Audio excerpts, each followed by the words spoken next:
I covered one section, that is arithmetic logic section, which basically consists of one register, that is accumulator, another temporary register, a flag register, and ALU. So arithmetic register, the accumulator is basically connected to the internal bus through bidirectional data bus, and therefore this register is accessible to user through instruction. The content of accumulator can be changed, modified as required, and accumulator also provides another two-state output for the ALU. Whatever will be the result of any arithmetic or the logical operation, in most of the cases the result is stored back into this register A. That's why it is called accumulator. It accumulates the result of the execution. Then there is one temporary register, 8-bit register, non-accessible to the user, and it always provides second operand if required in the operation to ALU. Arithmetic and the logical operation takes place in ALU, and as per the result of the execution, the flags are affected. There are 5 specified flags present in this flag register: carry flag, parity flag, auxiliary carry, line flag, zero flag. And we have seen how these flags are affected in addition subtraction operation. This flag register is also accessible to user. You can see that the flag register is connected to the data bus, internal data bus, through bidirectional bus. It means it can be manipulated through instruction. And any of the arithmetic and the logical operation, the result through bidirectional bus, it goes back to the accumulator. Another section that we were discussing, uh, it was register section, register unit. There we have considered B, C, D, E, H, and L register. These registers are 8-bit registers accessible to the user, and since they are registers, so they have unique address, and a 3-bit code is used to specify which register is being used in an instruction. So that 3-bit code, you have 8 possible combinations. 6 combinations are for B, C, D, E, H, and L. One combination is for the accumulator, which is also a register, internal register. And if the combination is 110, it stands for external memory. That entire external memory can be seen as a register for the by the microprocessor, and that particular memory is referred by HL register pair. In computer language, you may say it is a data pointer. If you have anything to ask about these, please ask. One more thing which we discussed, that these registers can also be used in pair to make a 16-bit register.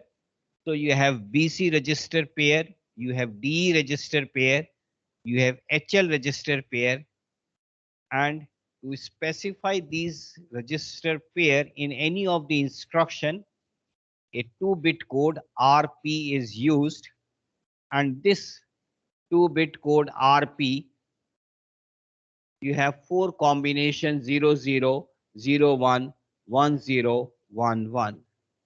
And if the combination is 00, it means in the instruction a BC register pair is used. If the combination is 0, 1, it means D register pair is used. If the combination is 1, 0, it means HL register pair.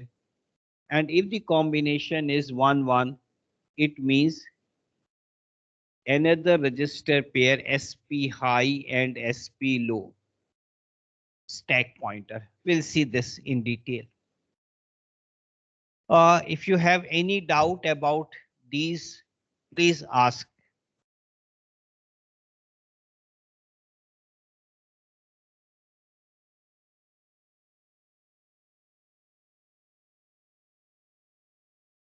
Okay, it's good that no one is having any doubt. Okay, the next register is a program counter.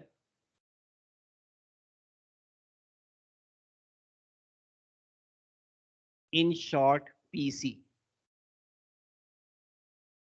This program counter is a 16-bit register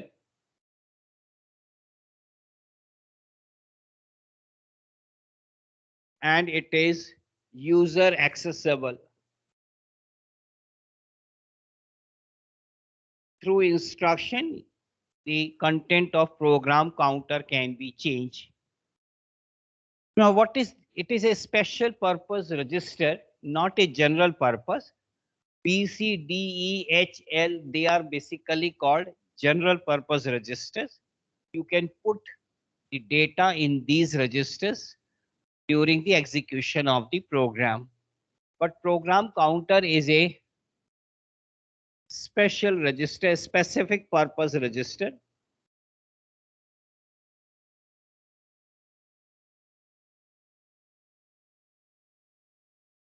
We know one thing, that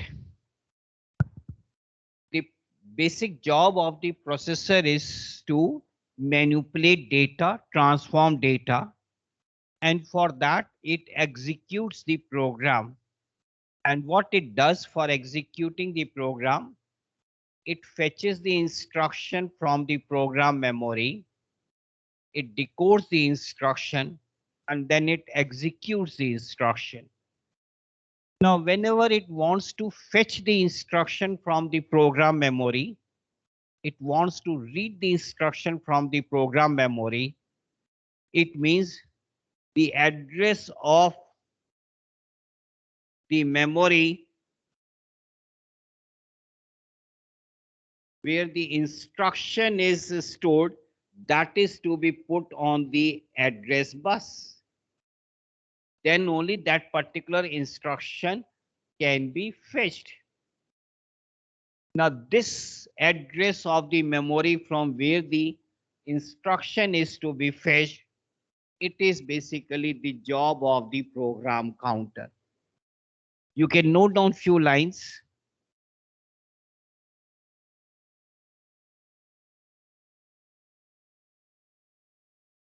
It is a special purpose register. It is a special purpose register and it always contains the address of the instruction, address of the next instruction to be fetched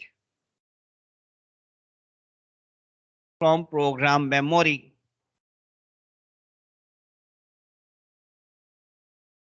Therefore, the program counter keeps the track of the program execution.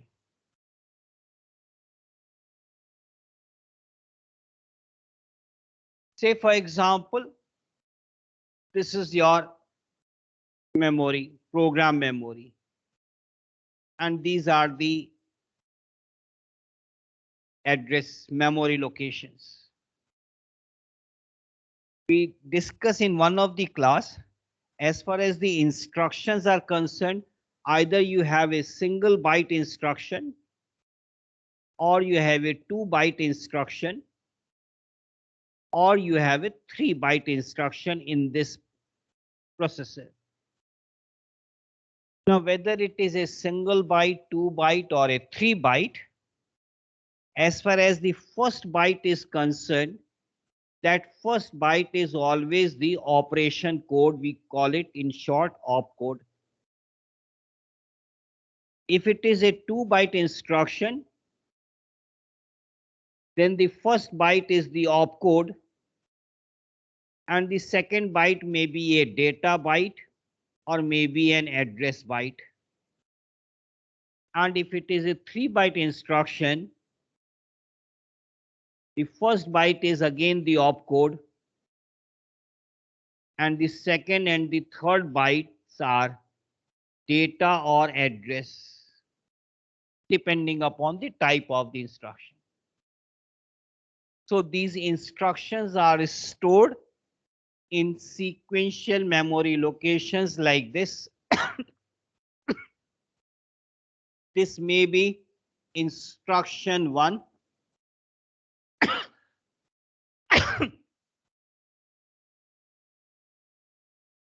Let us say this is instruction 1 and it is a single byte.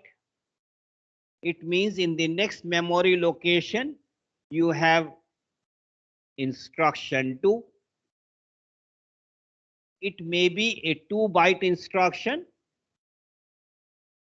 So in n plus 1, in n plus 2, there are in these two locations, you have another instructions. In n plus 3, this is just an example. You have instruction 3. It may be a 3 byte instruction.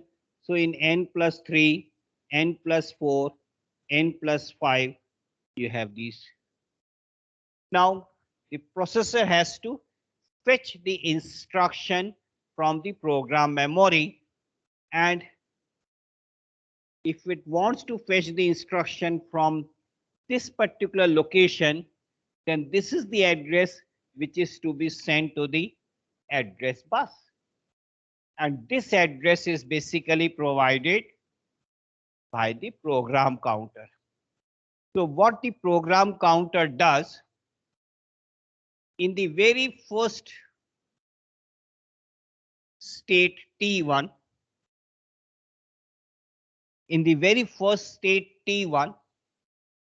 the program counter outputs the address on the address bus.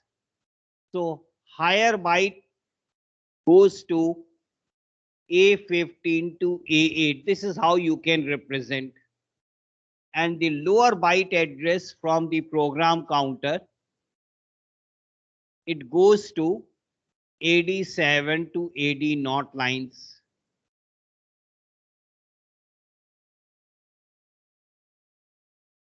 While discussing the signals, we discussed this particular point that in the T1 state, address is put on the address bus. From where the address comes, if it is fetching an instruction, basically the instructions are in program memory. This is your program memory. If it fetches the instruction from, if it is fetching the instruction, then the program counter is supposed to output the address on the address bus. And after outputting lower byte and higher byte, it issues ALE signal. Just recall, and it goes low to high and then high to low. And at this high to low transition, whatever is there on the lower order address bus, that is latched in an external latch. And then it goes to T2 state. Since program counter has sent the address on the address bus, therefore, after making the read bar signal low, it is a read operation. It is reading the instruction from the program memory. So read bar has to be made low. What happens? This program counter is automatically incremented by 1. Other things will also happen, but as far as program counter is concerned, it outputs the address on the address bus in the T1 state, and it generates, and the processor generates ALE signal to latch the lower byte address in an external latch. And in the T2 state, read bar signal becomes low, and then the program counter is incremented by 1. So it automatically points to the next location in sequence. This, how the data will be read, that we'll see later on, how this instruction will be read. But as far as program counter job is concerned, it has to output this thing so that it can read this particular code. Similarly, when it wants to read this particular instruction, it has to output this address, and it has already been incremented by 1. So in the subsequent cycle, it outputs this particular address, it fetches this one, it is incremented, it points to this one, fetches this one, and in this process, it keeps on fetching the instruction one by one and executes them. Remember one more thing, just after power on reset,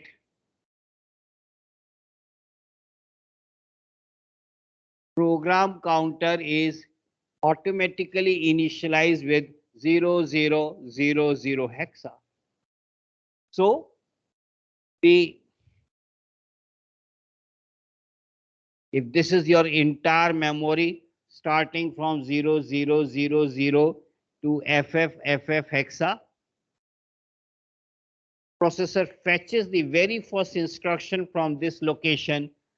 The course executes, go to the next instruction. At any stage, you may reload this program counter with entirely new address, and then will it start fetching from this particular location. It's not net, it will always go from 0000 one by one to the last. At any stage, you can modify, you can load program counter with a new 16-bit address, and then it starts fetching from that particular location. So program counter is a special purpose register, and it always points to the next instruction from where next location from where the next instruction is to be fetched. Like in this case, after fetching this particular instruction, it is already pointing to this location, and it fetches this. After fetching this, it points to this location, and in this way it goes.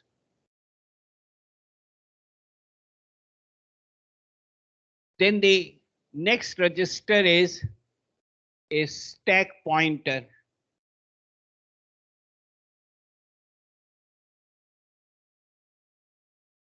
In short, SP.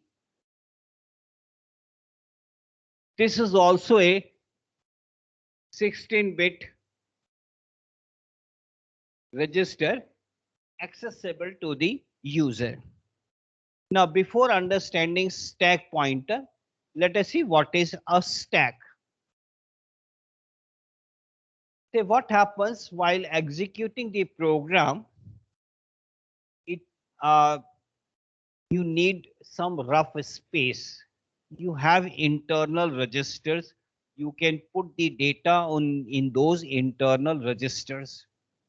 But there is a possibility that you may like to store more number of data than the registers available. And for that, you need some sort of a scratch pad where you can temporarily store the data. So what is done? The entire memory,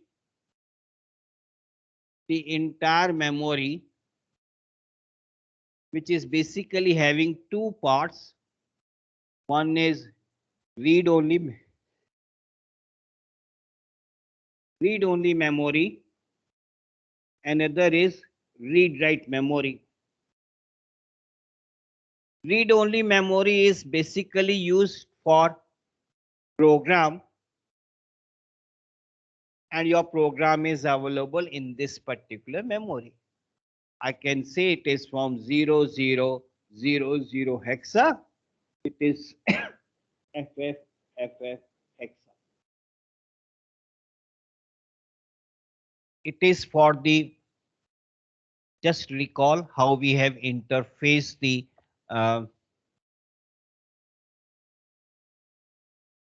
memory chips. The entire memory can have two parts. Initial part is occupied by program memory, and the later part is occupied by the data, your read-write memory. Now, this read-write memory can be further divided in two parts. You can have stack area and you can have a data. It is for the user to decide how many locations one would like to reserve for stack operation and how much for the data. So stack is basically part of the read-write memory. If we say this is your stack,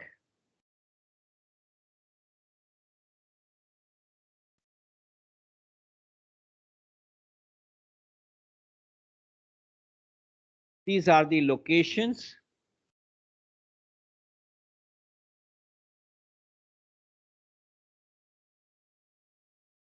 Address can be anything.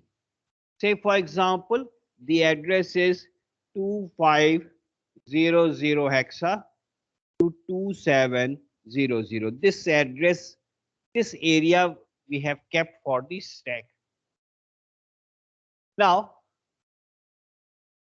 the highest address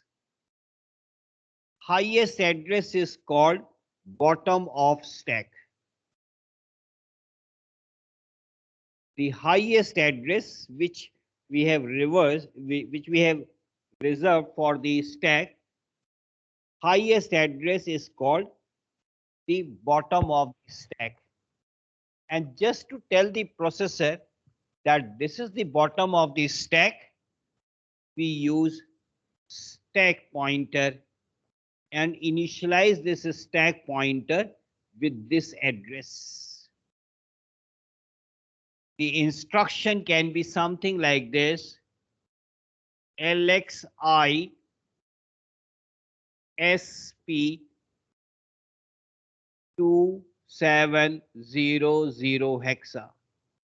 LXI stands for load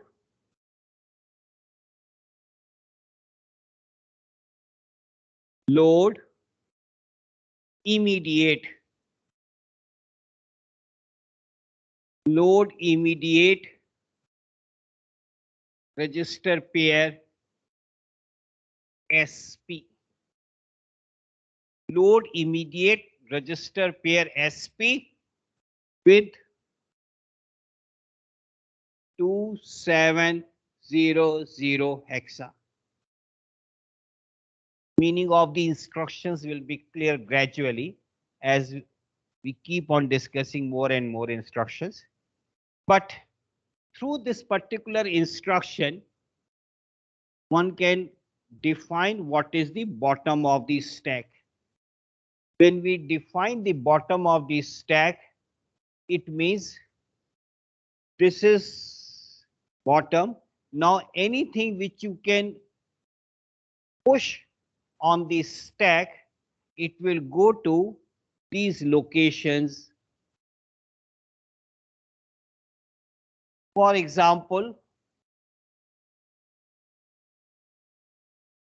as I said, stack is basically used to temporarily store the data.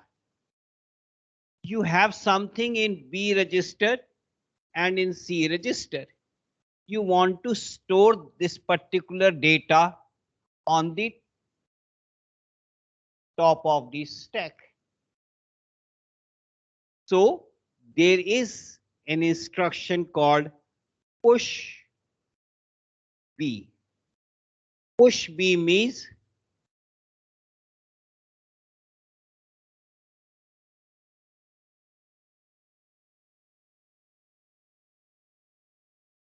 push the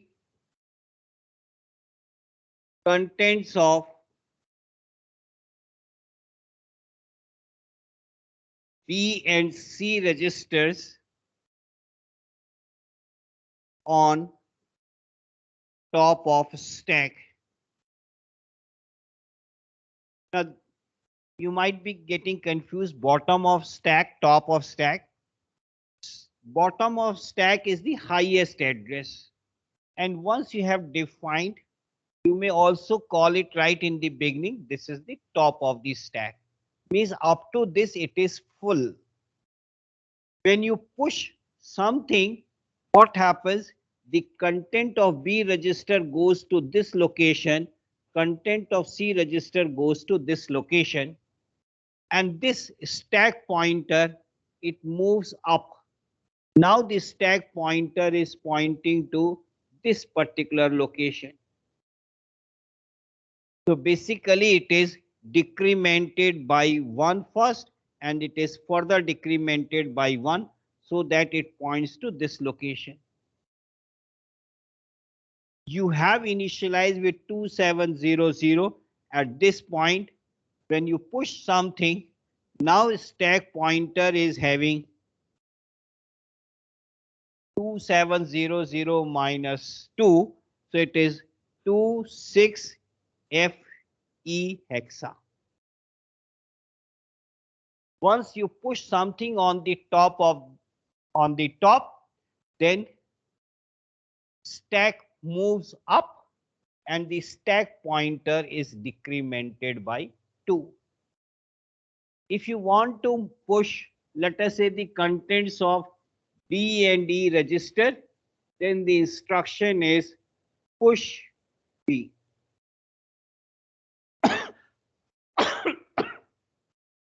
Although this push instruction, it pushes a register pair, but in the instruction we specify only the higher byte. So when we say push D, then what happens? D register goes to this and E register goes to this one. Remember, higher or address, higher byte goes to higher address and lower byte goes to lower address. So in a BC register pair, B is a higher byte, so it goes to 2726FF, and this is a lower byte, it goes to lower byte address. After push B, if you use push D, higher byte goes to this and the lower byte goes to E register. Just like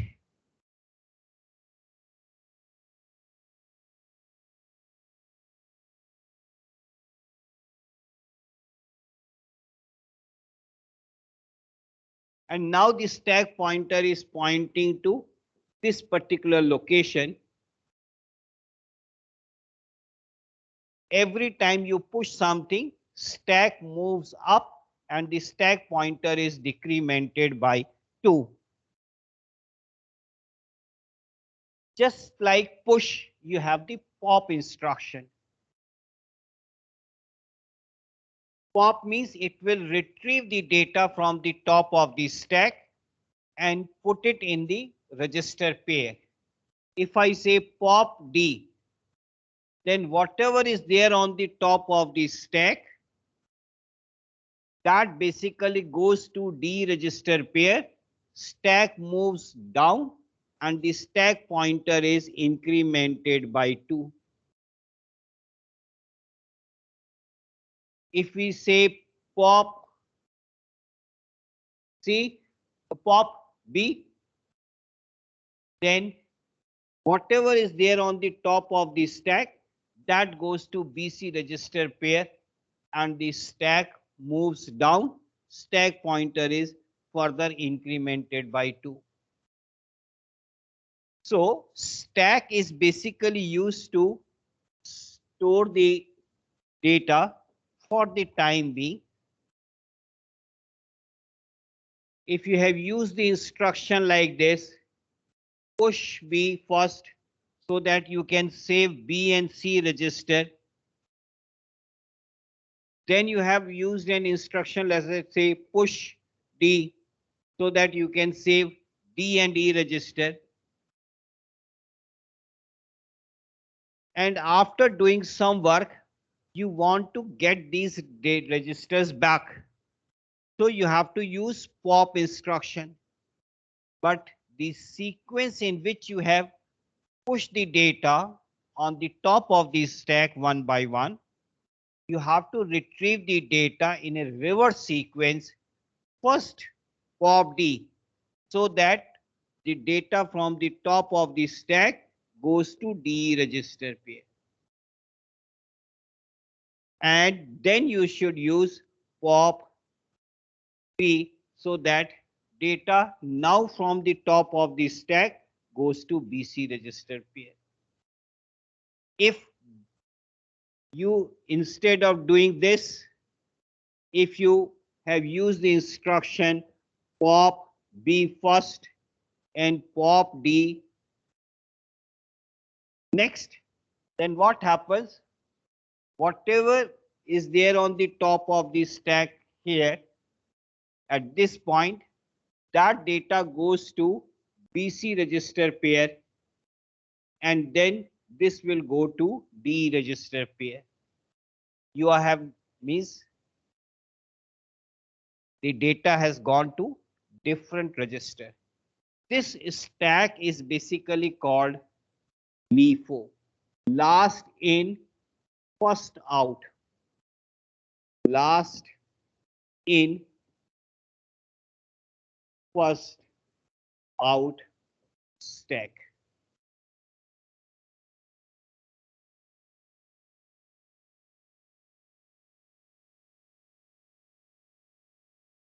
Whatever information you have pushed at the end, that should be retrieved first. That's why it is called last in, first out stack.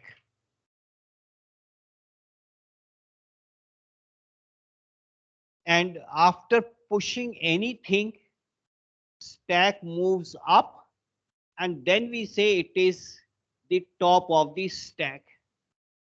Up to this, it is having relevant information. If you push something more, it will go to next two locations. And whenever you retrieve the data, pop the data, stack moves down, and the stack pointer is incremented by 2. Is that clear?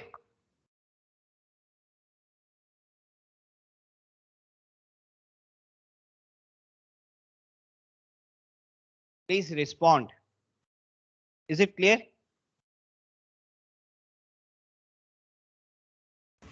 Yes, sir. Yes, sir.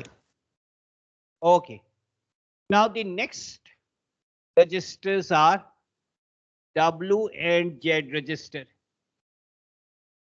Now W and Z register, they are 8-bit registers, but they are non-accessible. Through instruction, you cannot manipulate these registers. These registers are basically used by the processor for the execution of an instruction. How these registers are used for the execution, we'll see later on when we discuss the instruction. But these are the registers which are not which are not available to the user for general purpose.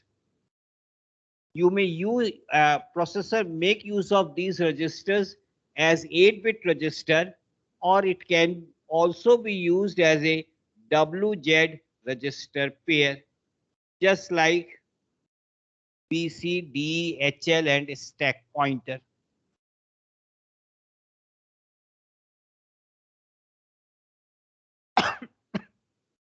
Then the next thing which you can observe in that diagram, you have increment, decrement,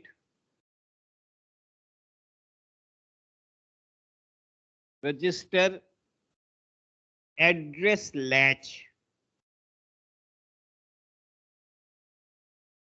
Just at the bottom of that register unit, you have increment, decrement, register, address latch.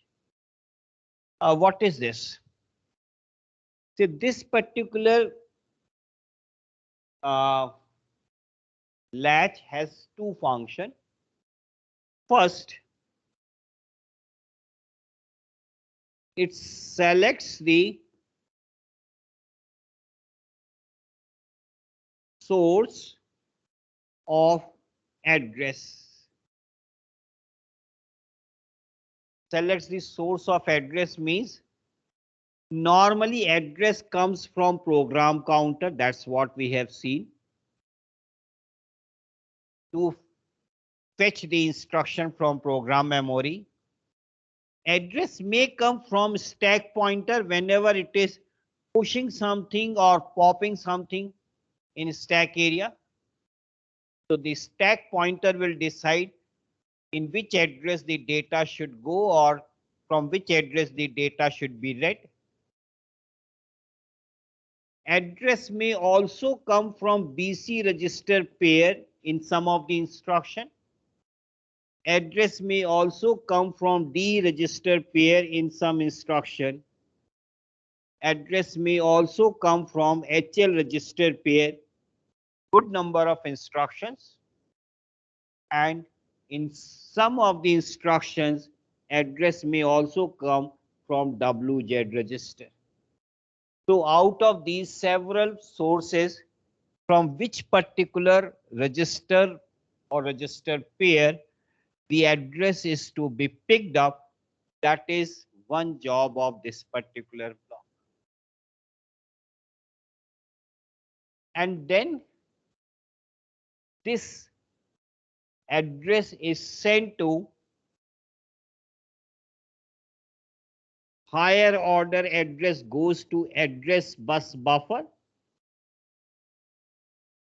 where it is latched for the required period, and the lower order address goes to address data bus buffer, where it is latched only for T1 state, and after that the buffer is available for the data. This is one job. Second job is, we have seen that whenever processor fetches an instruction, it is incremented by 1. Now this incrementation, it doesn't take place in ALU. In ALU, only those standard arithmetic and the logical operation takes place. But incrementation of PC by 1, it takes place in this one. Similarly, stack pointer. When you are pushing something, stack pointer should be decremented by 1 in one go. Or when you are popping something, then the stack pointer is to be incremented by 1. So whether there is an incrementation or a decrementation of a register pair or register 16-bit register, that takes place in this particular. So this block has two functions. First, it selects the source from where the address should come. you have several options, and then it also increment or decrement that particular register pair if required.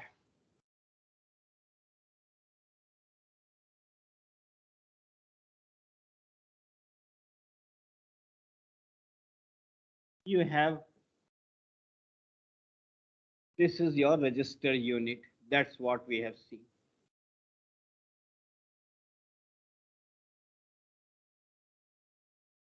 So there are two more registers or blocks you can say in this register section.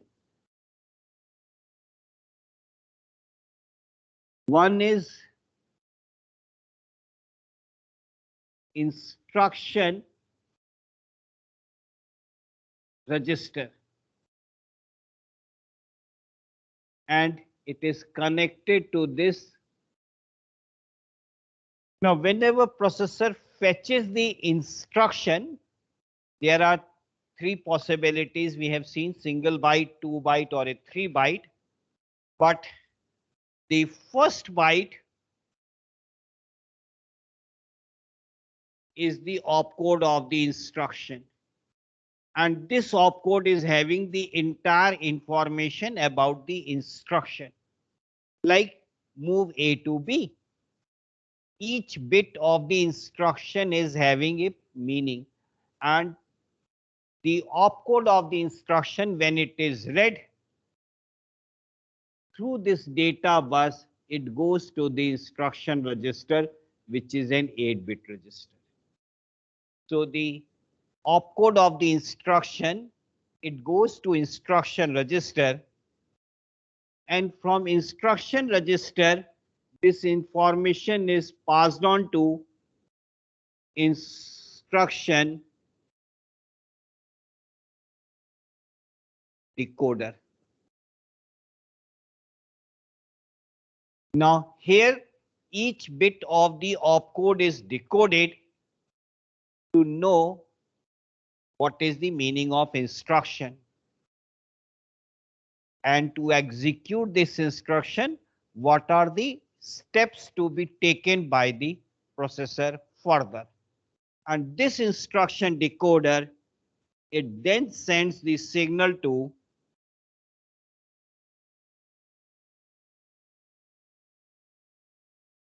timing and control unit.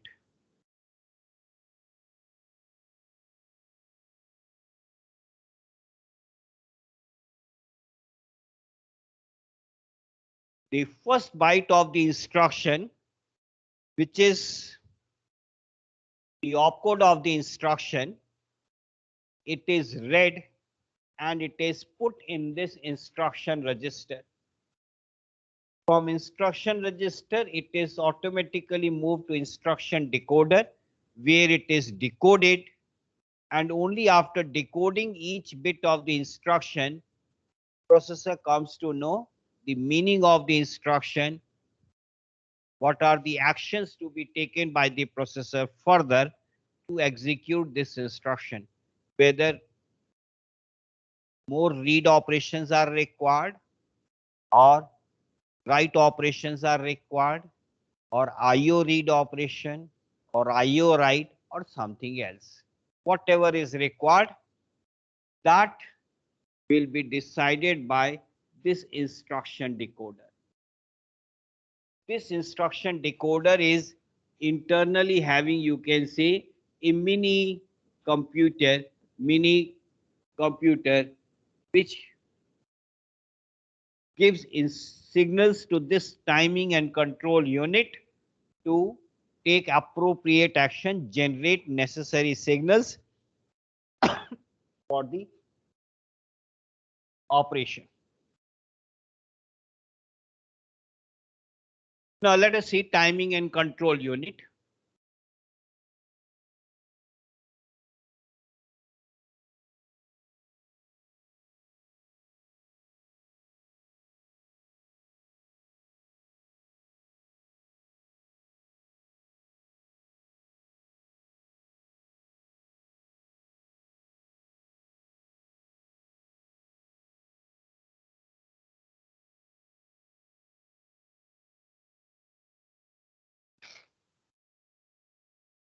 as you have seen, this timing and control unit, it gets information from instruction decoder. This timing and control unit is having two pins X1 and X2 to connect a crystal which decides the clock frequency. And then it has one clock out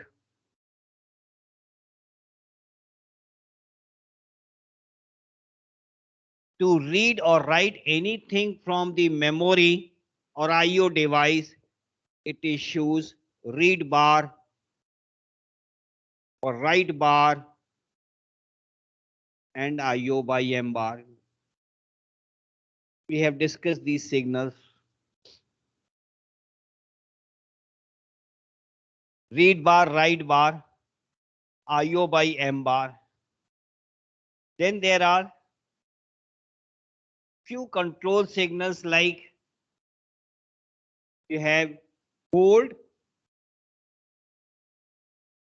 and hold acknowledge for the DMA operation. You have a ready control signal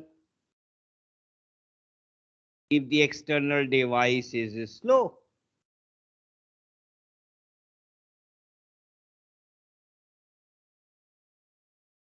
You have reset in bar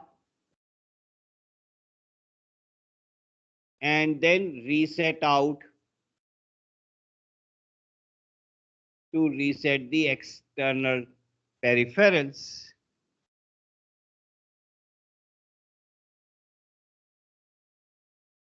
You have one ALE output to latch the lower byte address in an external latch.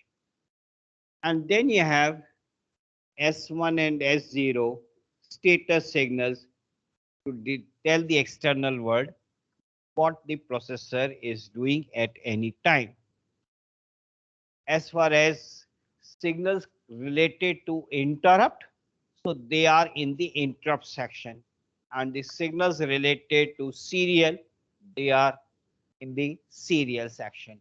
But this timing and control unit, depending upon the command coming from the instruction decoder, it generates these signals, control these signals, and so that the instruction is executed one by one.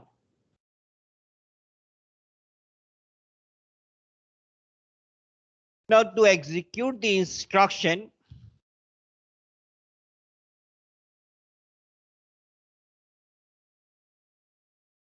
we have seen in one of the class, I think in the previous lecture when we discussed about the status signals, that there are 10 possible states in which the processor will be as long as power is on. And there are 7 machine cycles which are executed by the processor.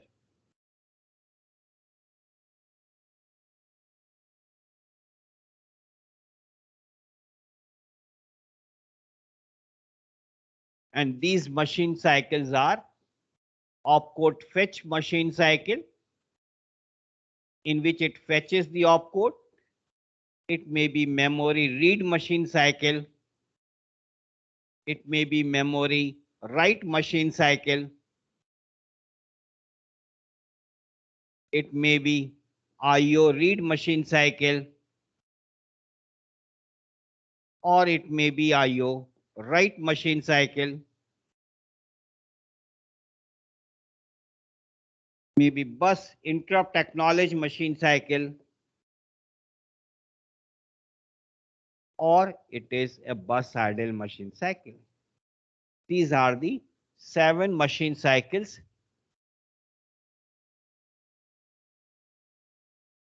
Whatever may be the case, The first machine cycle is always opcode fetch machine cycle. First machine cycle is always opcode fetch machine cycle because the first byte of the instruction is the opcode. Subsequent machine cycles may be depending upon the type of the instruction.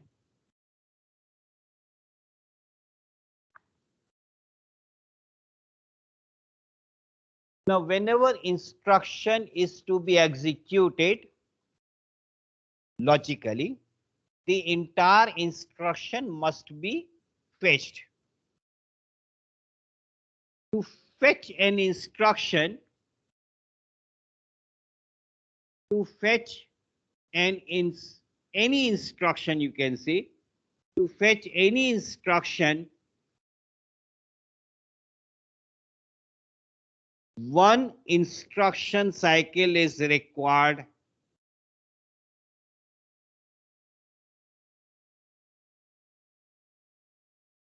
One instruction cycle is required. Now, this instruction cycle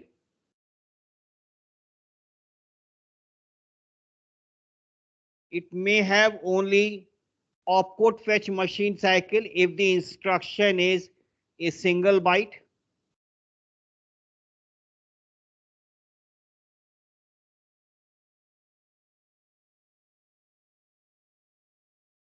It may have, or let me put it in a different way.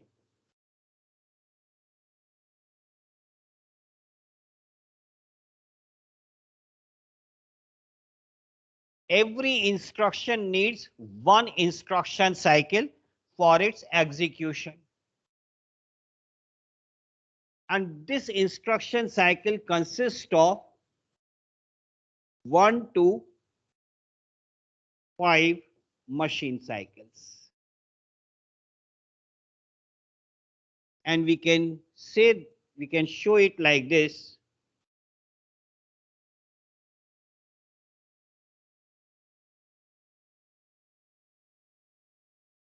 Machine cycle 1, machine cycle 2, machine cycle 3, machine cycle 4, machine cycle 5.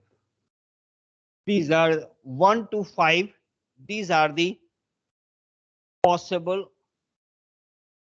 One cycle is required always, but depending upon the instruction, some may need 2 machine cycles, some may need 3 machine cycles, some may need 4, and some instruction may need all the 5 machine cycles. That's why they are shown by this different colors. 1 to 5 machine cycles are required, minimum 1, maximum 5. The first machine cycle is always opcode fetch machine cycle because processor has to fetch the opcode of the instruction, which is a single byte and the first byte. But the subsequent machine cycles, if they are present, they may be memory read, they may be memory write, or IO read or IO write, depending upon the type of the instruction. Another thing,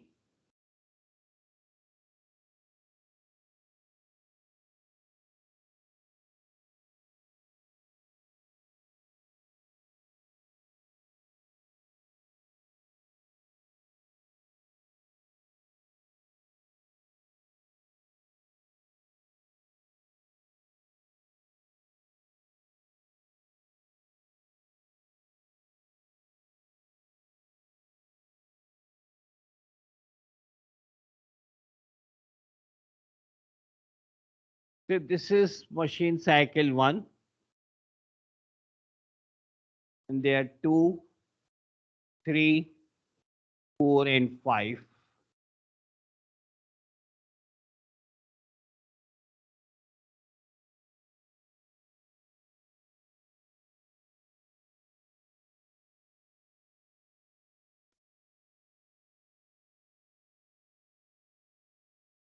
Machine cycle 1, which is an opcode fetch machine cycle, there are two options.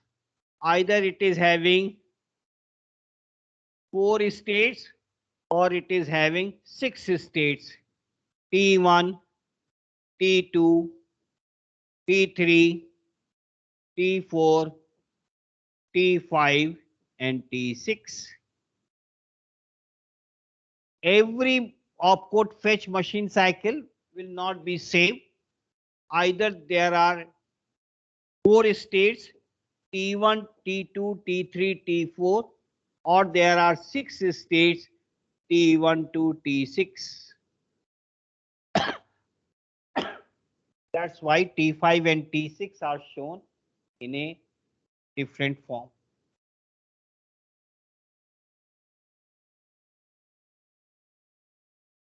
But if 2, 3, 4, and 5 are present, they have always 3 states: T1, T2, T3, T1, T2, T3,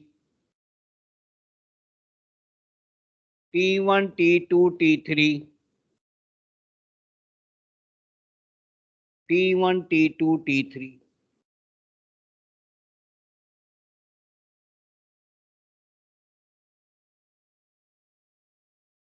And we know that the operation is cyclic in nature. It goes from T1 to T2 to T3 to T4 to T5, maybe to T6, and comes back to T1. Or it goes from T1 to T4 and then comes back to T1. Or it may go from T1 to T2 to T3 and then come back to T1. Now one can show this particular operation in a state transition diagram.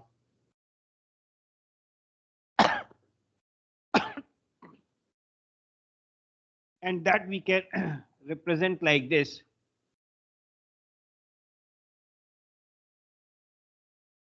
We have seen in one of the class that whenever reset in bar signal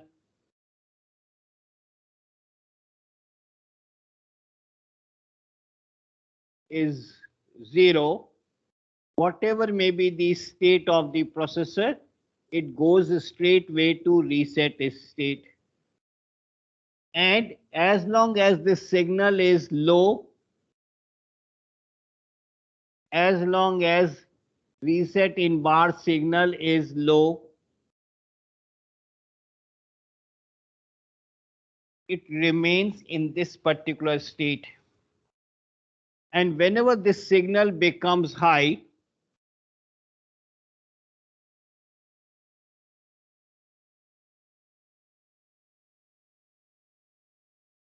it will come out of the reset state. And then it goes to T1 state. In every state, the job is well defined. A number of things may take place in T1, but right now let us concentrate only on T1 to T6. From T1 it goes to T2. From T2 it goes to T3. Now there are two possibilities. If it is the first machine cycle, then it will go to T4. But if it is other than first machine cycle, then it will go back to T1. So we can show it like this. If it is machine cycle 1, then from T3 it goes to T4. But if it is other than machine cycle 1, if it is other than machine cycle 1, it goes back to T1 state.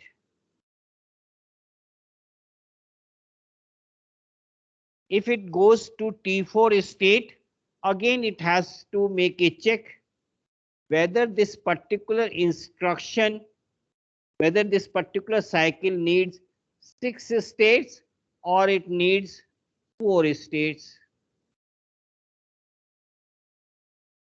If it needs 6 states, then it goes to T5, and from T5 it goes automatically to T6 and then returns back.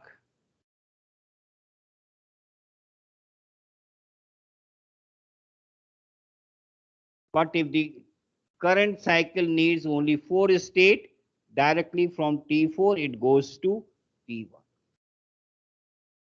This is a partial state transition diagram indicating that what happens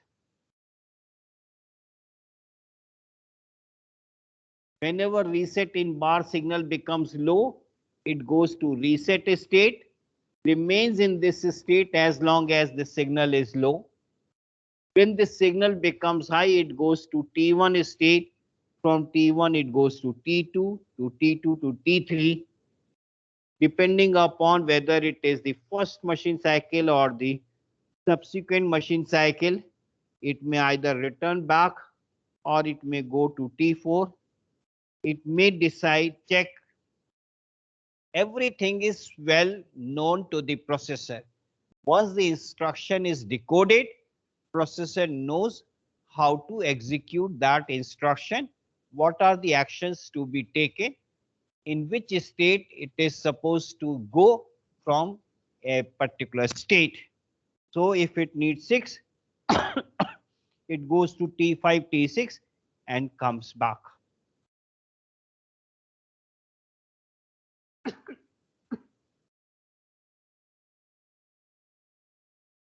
For example, if you have anything, any doubt, you can please ask.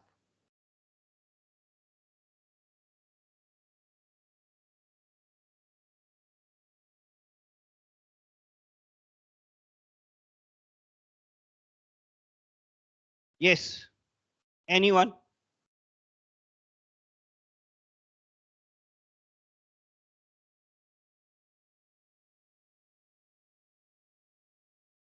Okay. Let us say one instruction, and that instruction is STAADDR. The meaning is store, accumulator, direct. All these meaning will be clear one by gradually when we discuss the instruction. Meaning is store the contents of accumulator in a memory location whose address is available in the instruction as second and third byte. It's a 3-byte instruction. And these 3 bytes, they will be, the 3 bytes will be stored sequentially like this. Nth location, n plus 1th, n plus 2th. Here the opcode of the instruction will be stored. Here the lower byte address, because by default lower byte address should go to lower address, higher byte address should go to higher address, higher byte address. If I take a specific instruction, let us say store accumulator 2100 hexa. It means the 3 bytes will be stored like this. The opcode of the store accumulator is 32 hexa. You need not to remember this. For that, you can refer the sheet instruction. The lower byte address is 00 hexa.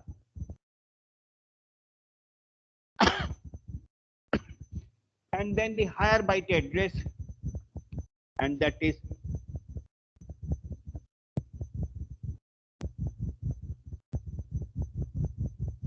21 hexa.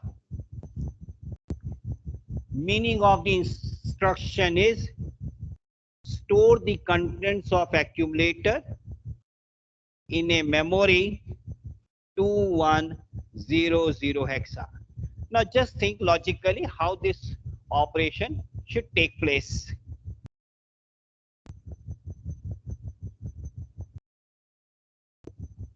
How this particular operation should take place. Certainly, the very first thing it should do is fetch the opcode.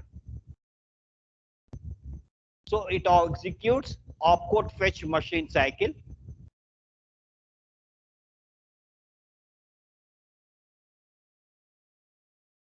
It fetches the opcode. Program counter outputs this address on the address bus, and the memory will put this particular information on the data bus, and from there this opcode, it goes to instruction register.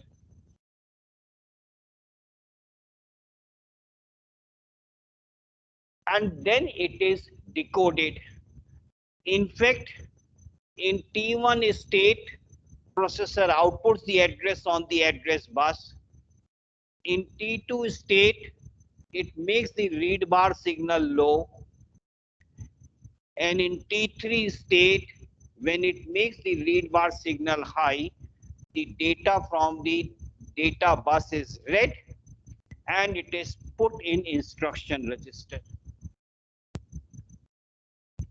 In T4 state, basically the instruction is decoded.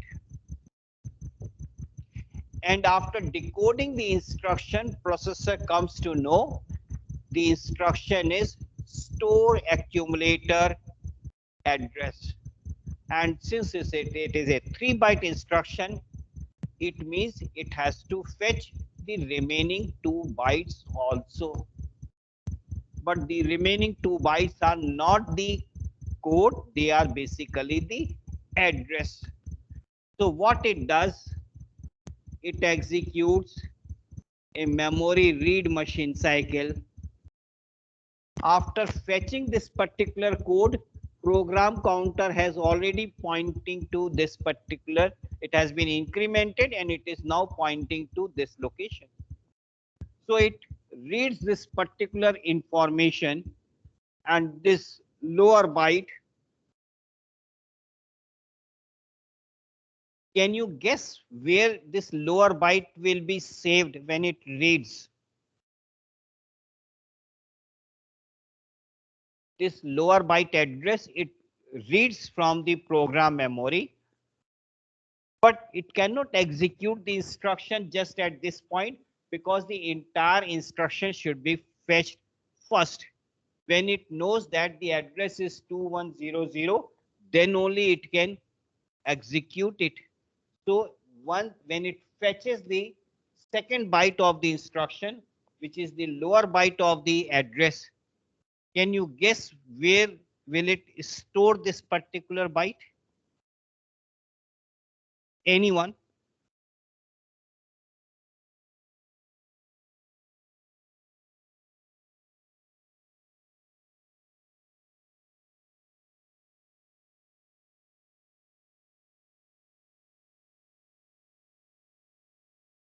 Yes. Anyone?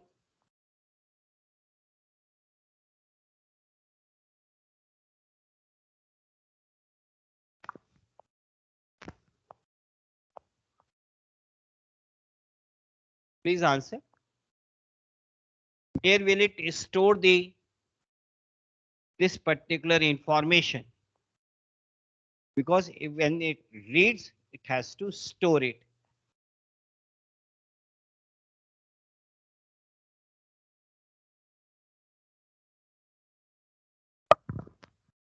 Yes.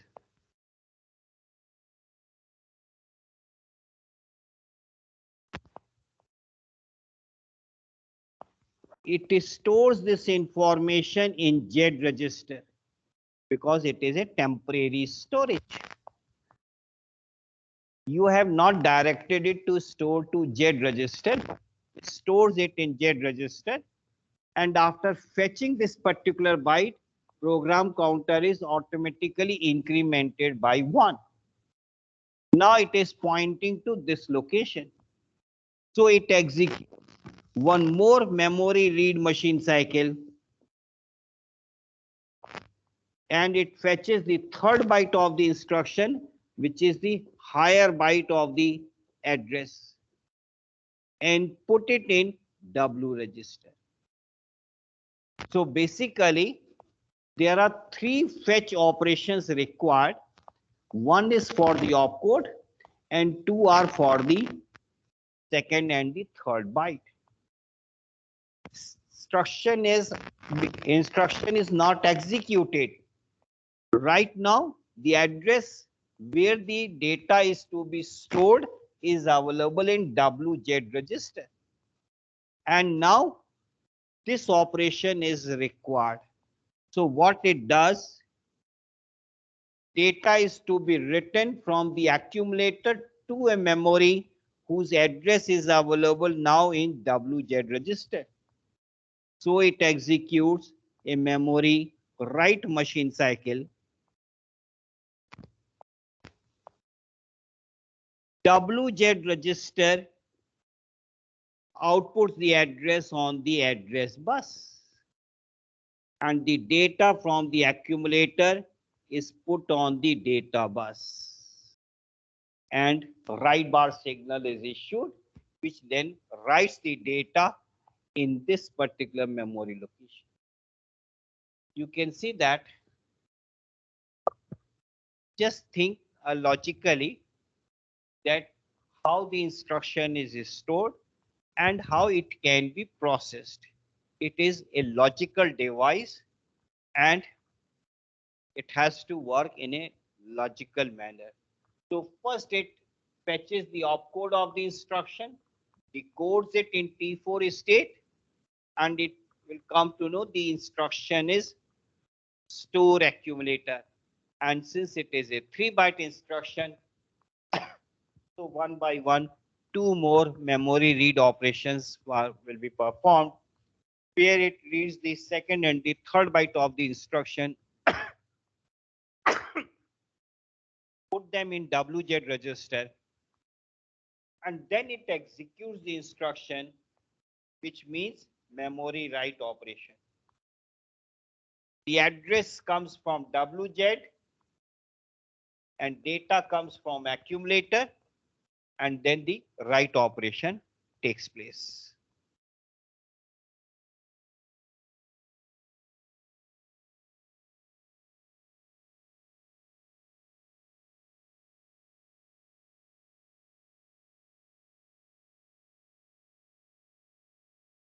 Yes. Is it clear?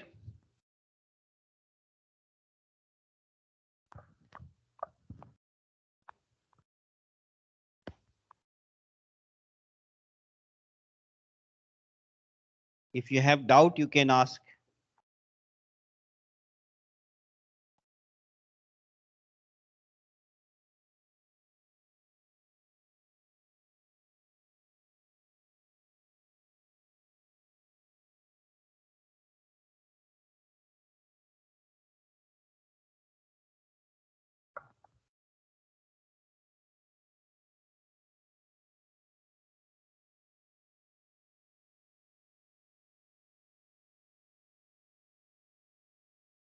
Okay. Now let us see these machine cycles one by one. First is opcode fetch machine cycle.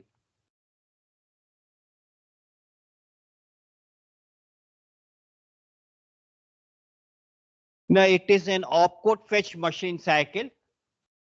So some of the signals are issued right in the beginning. The status signals, IO by M bar, that is made low. S1 and S0, they are made high. The combination of these three signals indicate that it is opcode fetch machine cycle.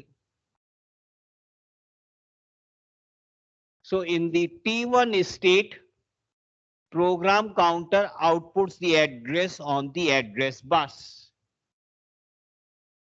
So the higher byte address, it goes to A15 to A8.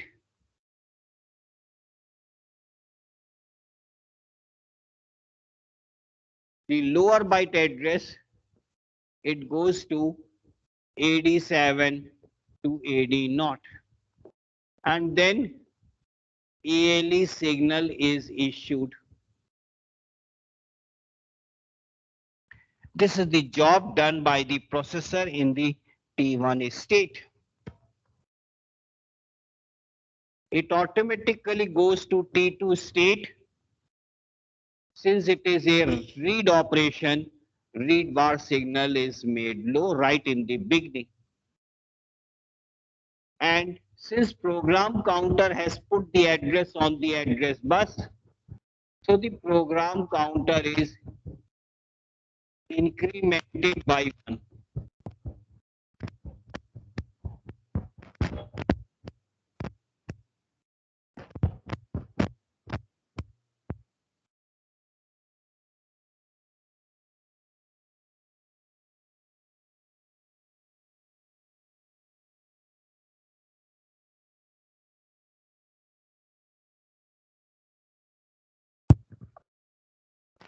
Now, just recall, address is put on the address lines.